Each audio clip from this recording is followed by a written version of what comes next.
자, 이번 크리스찬 투데이에 파주을 제21대 국회의원 선거 이 부정선거 진실 규명을 우리가 이야기했습니다.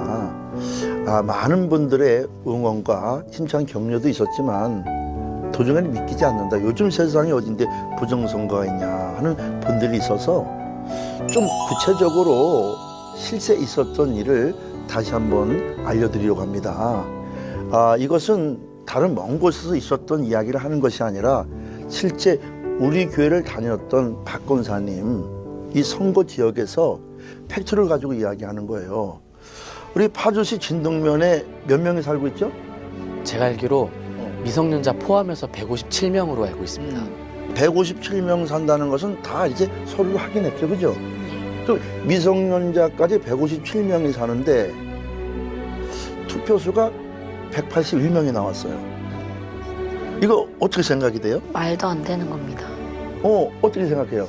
설마 했는데 정확한 증거들을 보니까 너무 화가 나더라고요. 157명인데 181명이라는 거. 24명의 유령 투표가 있다는 건데. 도저히 우리로서는 이해가 될 수 없습니다. 자, 거기는 또 민통선입니다. 정말 말도 안 되는 일이 벌어지고 있는데 경기도 파주와 강원도 철원에서 인구수보다 더 많은 투표수가 나왔는데요. 저게 가능한가요? 무조건 가능합니다. 예. 그 다른 도시에 살고 있는 사람들이 마음껏 투표할 수 있는 관내 사전 투표가 있지 않았습니까? 그러니까 관내 사전 투표로 충분히 가능합니다. 박사님, 실은 저희가 말씀드리는 투표에는 관내 사전 투표는 포함이 안 됐습니다. 오로지 관내 사전 투표와 당일 투표만 합했는데도 이미 인구수를 뛰어넘었습니다. 네. 같은 파주시에 사는 주민들이 일부러 진동면에서 투표를 하겠다고 가서 투표를 할 수 있습니다. 유령이 출몰한다는 그 파주시 진동면 투표소를 직접 가봤는데요. 거기가 아무나 들어갈 수 없는 민통선 이북지역, 즉 민간인 통제구역이거든요. 그런데 거기를 일부러 들어간다고요? 그곳은 말 그대로 이 민간인 통제구역이라서요. 신분증을 맡기고 들어가야 되거든요. 그런데 투표장에 투표를 하려면 또 신분증을 제시해야 되잖아요. 그런데 외지인이 신분증 2개를 준비해 가면서까지 진동면에서 투표를 옛날에 철원에 오래전에 그 민통선 안에 들어가서 집회하러 근데 나머지는 절차가 까다로워요. 세워놓고 주민등록 보고 신고해가지고 거기 친척이나 관계된 분이 있어 들어가는데 잠깐 모르는 사람 24명이 어떻게 들어갑니까? 그죠? 또 다른 게 있어요. 이게 하나 갖고 얘기하는 게 아닙니다. 파주에서는 지역구와 비례대표 인쇄 내용이 함께 찍힌 배춧잎 투표지도 2장 더 나왔습니다.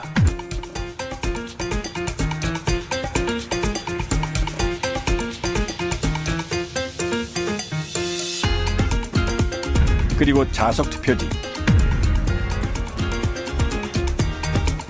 3장짜리도 보입니다.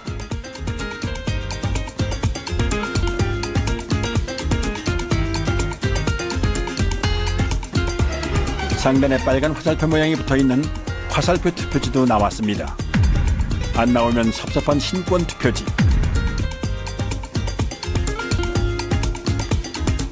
한 장씩 절취하여 교부하는 일련 번호를 한꺼번에 여러 장 자르다 만 투표지.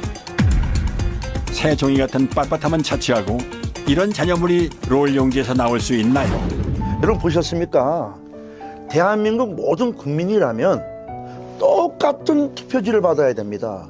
근데 어떤 사람은 배춧잎 투표지를 받고 어떤 분들은 화살표 투표지를 받고 어떤 분들은 투표지에서 여러분 한 번도 띄지 않는 풀처럼 붙은 자석 투표지가 나오고 또 이 투표를 했다면 구겨져야 되는데 한 장도 아닌 빳빳한 신권 다발처럼 이 투표지가 빳빳한 게 뭉치로 나왔어요.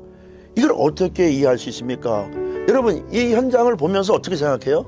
근데 만약에 제가 투표하러 갔어요. 네. 그래서 투표지를 줬는데 만약에 제가 받은 투표지에 위에 배춧잎이 있고 화살표가 있다면 혹시 어떻게 할 거예요? 바꿔달라고 할 것 같습니다. 당연히 나가서 저 이상한 투표지입니다 하고서 의견을 뭔가 제시를 할 텐데 그 사람은 그걸 투표를 찍고 접어서 냈다라는 거 아니에요. 이게 도저히 이해가 되질 않는 거예요. 맞습니다. 말도 안 됩니다. 저는 투표를 처음 하던 때가 생각이 나는데 그 투표 도장 있잖아요. 그 도장이 조금이라도 나오지 않으면 유효표로 인정이 안 된다고 배웠습니다. 근데 투표지가 화살표 도장이 찍혀 있고 뭐 붙어 있고 근데 이게 유효표로 인정된다는 게 말이 되지 않습니다. 정말.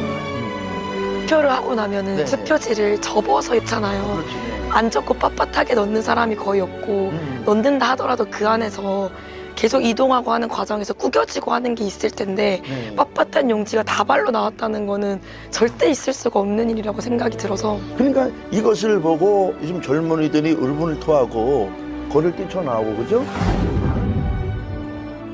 이 투표용지는 분류 시 종이가 걸리는 것을 방지하기 위해 종이가 접힌 후 원 상태로 회복하는 기능이 적용된 특수 재질을 사용하고 있습니다. 접힌 자국이 없는 투표지가 돈다발처럼 묶여 다량 발견된 것이 선거 결과 조작의 증거는 될 수 없습니다. 선관위의 궤변대로라면 이런 투표지들은 모조리 가짜 투표지가 되겠군요.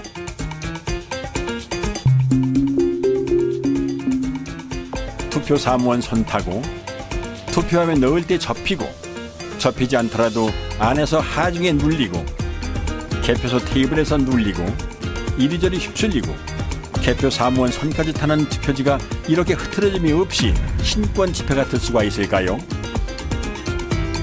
이 밖에도 곳곳의 개표소에서는 전혀 접힌 흔적이 없는 역대 최장의 비례대표 사전투표지와 롤 용지로 출력되므로 절단면이 매끈할 수밖에 없음에도 불구하고 절단면이 거친 관외 사전투표지 다발 등 상식적으로 납득할 수 없는 투표지들이 목격됐습니다. 자, 여러분 이게 투표지라 생각합시다. 보통 이렇게 넣는 분 없을 거예요, 그죠? 이렇게 넣는 분 있을 테고 이렇게 접어서 넣는 경우 있고 저는 사실 이렇게 딱 한 번 접어요. 이렇게 한 번 접고서 이렇게 내거든요. 근데 이게 구겨진 거를 펼치면 어떻게 돼요? 이렇게 돼버리죠, 그죠? 자, 이것은 재검표 현장에서 후보자는 들어갈 수 있잖아요. 박 권사님이 찍은 겁니다. 어떻게 이 구겨졌던 투표지가 한 번도 안 구겨진 것처럼 빳빳하게 다발처럼 나오죠, 이게? 나는 도저히 이해가 되지 않습니다. 나는 지금 뭔가를 다투고 그거보다도 파주만의 문제가 아닌 대한민국 미래를 위해서 외치는 겁니다. 정말 대한민국 미래는 정말 하나님의 은혜로 누구나 정직하게 투표를 하고 투표한 것을 모두가 다 객관적으로 의심하지 않을 정도로 볼 수 있는 것이 공개돼야 됩니다. 근데 왜 이것은 선거관리위원회에서는 시시하고 국민들은 다 지금 반대를 하고 의심하고 있는데 선거관리위원회 입장에서만 그것을 주장하고 있습니까? 저는 지금 제21대 국회의원 선거 파주을 이곳에서 실제 일어났던 일을 가지고 증거를 여러분에게 보여주면서 이야기하는 겁니다. 남의 일로 생각하지 말고 이 유튜브를 보시는 여러분들이 만약 여러분 아버지가 투표를 나갔다, 어머니가 투표를 나갔다, 그리고 여러분 친형이 투표 나갔다. 근데 이런 일을 봤을 때도 침묵할 겁니까? 이런 일이 있을 때도 가만히 있을 겁니까? 아버지, 우리 친아버지는 억울한데, 우리 형은 억울한데 그래도 침묵할 겁니까? 그래서 이게 한번 뜯어봅니다. 네, 뜯어볼게요.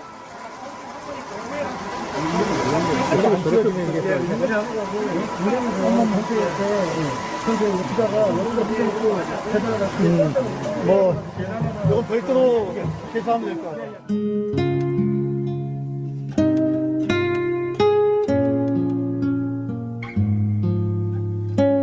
시청자 여러분, 저는 단순하게 우리 교회 박 권사님의 제21대 국회의원 선거 파주를 이 부정선거를 보면서 너무 마음이 아파서 이것을 놓고 저는 기도했습니다. 몇 년 동안 우리 교회는 정말로 부정선거를 없애달라고 기도했어요. 정말 이것을 가만히 우리 권사님이 억울하게 당한 것 때문에 마음 아파서 기도했는데 이것을 알아보니까 이것은 우리 파주만의 문제가 아니라 지금 대한민국 방방곡곡의 동일한 문제로다가 이슈가 되네요. 이 투표는 좌파 우파를 떠나서 대한민국 미래에 우리 자녀들이 살 수 있는 신성한 권리이고 희망입니다. 이것이 무너진다면 정말 대한민국 앞으로 캄캄합니다. 나는 대한민국이 다시 한번 정말 정의를 찾고 공정한 선거를 하고 또 의심이 되지 않는 누구나 다 이해가 가는 그런 투표를 했으면 좋겠습니다. 특별히 사전선거가 사라지고 정말 공정하게 정직하게 투명하게 투표하여 대한민국이 전 세계를 향하여 복음 전하며 큰 일을 감당하는 축복의 나라가 될 줄을 믿습니다. 이 일을 위해 함께 기도하고 함께 소리를 내주셔야 됩니다. 자, 두 손 한번 들어봐요. 대한민국의 부정선거는 사전선거 조작은 사라져야 합니다. 진실은 규명돼야 합니다. 대한민국은 잘 될 수 있습니다. 예수가 길이라, 예수가 길이라, 예수가 길이라.